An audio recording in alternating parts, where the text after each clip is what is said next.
Chinese electric vehicles are on the way to Canada. Now, supporters of bringing Chinese EVs here say they're affordable and technologically advanced, but they could also carry risks far beyond a cheaper price tag. Now, what is our next guest arguing? I saw him recently quoted in La Presse, a former Canadian diplomat in Beijing. His name is Charles Burton, and he says some Chinese-made electric vehicles could potentially act as spying machines on wheels. Let's talk a little bit more about this with Charles Burton, who's on the line. Charles, welcome back to the show. It's good to speak with you. So let's talk about the risks here, because there are a lot of Chinese products in our homes. The electronics that we buy, robot vacuums, cameras, you name it, they're being made in China. Why are these EVs any different? Well, the EVs have integrated cameras, sensors, and GPS systems. So, they are like cell phones that move around. But I think unlike your robotic vacuum, they go places. And so an EV would be able to detect the license plate numbers of people who park near you. They'll be able to tell where you go and when you go there. And there are also concerns about whether they can be disabled if with the software updates. So, these things are always getting software updates from the manufacturer, and they could be putting in backdoor routines that would cause them to cease to function at critical times. But you do raise an important point. There's so many of these, what they call Internet of Things, that have the potential to send information to a hostile power for use in hybrid warfare.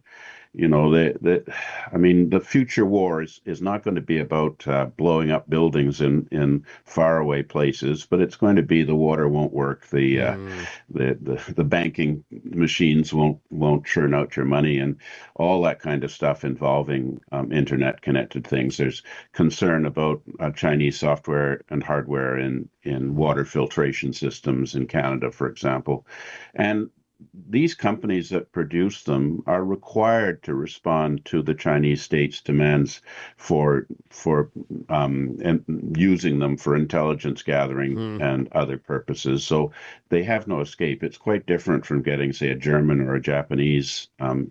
These EVs are connected to a hostile adversary. And as you say, they're cheap. And the reason that they're cheap is obviously because they offer an enormous geostrategic benefit to China. So China's put, I think we estimate something like $300 billion of subsidies. So naturally they can sell them under cost because they want us all to be driving those things. I want to get into the economic parts of this that you just touched on. But first things first on the security stuff. Isn't there a way to safeguard ourselves from those issues? Like, it's not lost on me that Tesla sells their products in China. Apple, of course, we have iPhones here. Apple sells their products in China, but what they do is they sort of silo the data into just that country. Could we do the opposite here and saying, hey, you can sell your cars here, but all the data has to stay within Canada? Can't we safeguard this somehow? There has been speculation that we could take out all of the Chinese software, which is communicating back and forth with China. It's made by a company called Baidu primarily, and put in BlackBerry software. BlackBerry has these car control systems. And so that is supposed to protect us. I'm not sure that how feasible it is. And my guess is that there's a snowball's chance in hell that China would agree to allowing us to do that with their you cars. think China would quickly lose interest in selling cars in Canada if they couldn't put the software in the cars?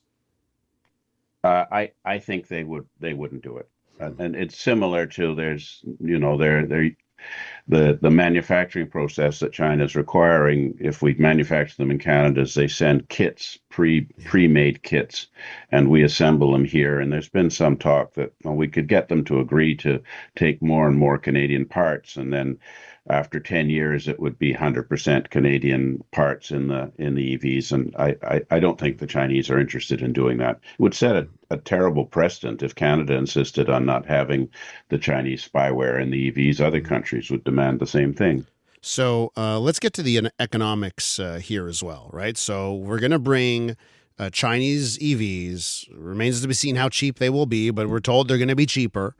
And then they come into the market and they compete with vehicles that are made here, built by Canadians or built, by our allies.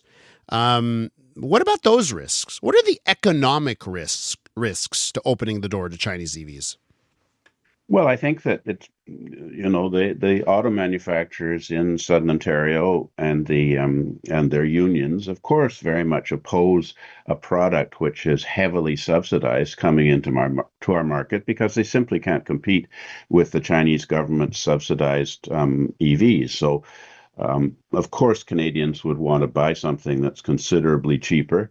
And the Chinese technology is terrific. The battery technology is superior. So it could mean that China could basically get a monopoly on automobiles in Canada, which would be great for them.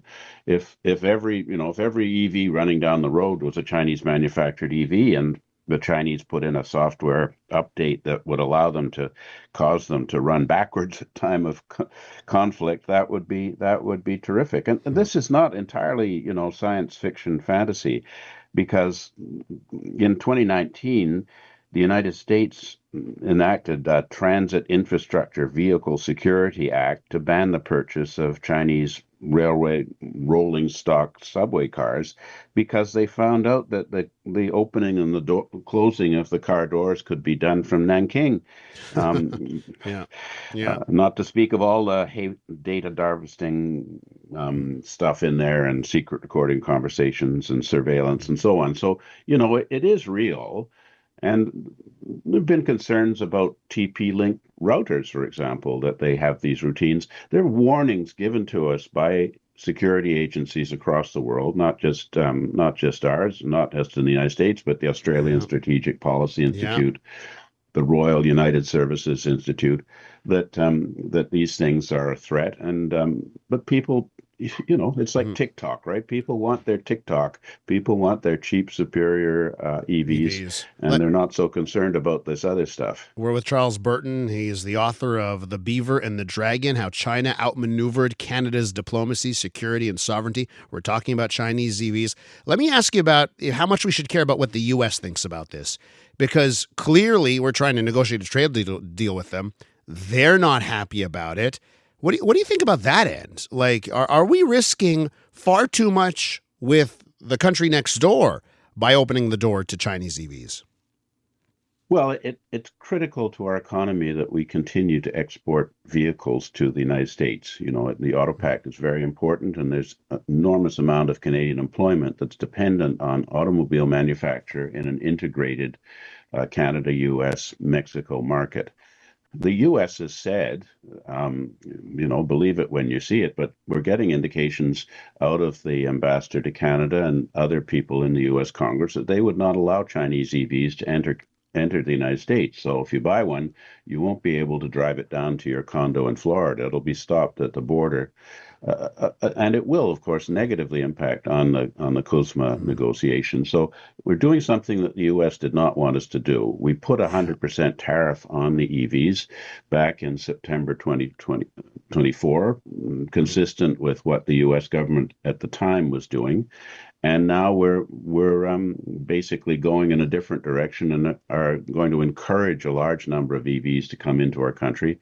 We set it at 49,000 to start, with the numbers allowed to increase, but you can bet that consumers are going to put a lot of pressure on the government to allow the number of Chinese EVs into Canada to meet consumer demand. I doubt it'll stop at 49,000. Quickly here to wrap up, because I was gonna ask you about the U.S. not allowing these Chinese-made EVs to cross the border. Even if you're a tourist, you have a Chinese-made EV, you can't even cross the border. Do you think they'd be right to do that for security reasons? Well, it depends where you drive, but there are other countries. Well, China doesn't allow Teslas to go near military and government facilities, and so I guess the U.S. has the similar sorts of concerns about gathering of data. And there are other things. I mean, there's forced labor in the manufacture of the aluminum and in the lithium. There are just a lot of things that violate U.S. law that should be violating Canadian law and should say that we simply cannot take this product in its current form. Got to leave it there, Charles. Great talking to you today. Thanks so much. Take care. That's Charles Burton. He's a former diplomat at Canada's embassy in Beijing. Unmistakably Canadian. It's the music that raised you. The artists raising the bar. Hi, this is Brian Adams. Hey, my name's Brett Emmons. I'm from the Glorious Sons. Hi, I'm Nelly Furtado. Made in Canada. The station that champions Canadian music. Loud, proud, and all yours. No passports required. Just press play. Tap into Made in Canada now on iHeartRadio.ca Or the free iHeartRadio app.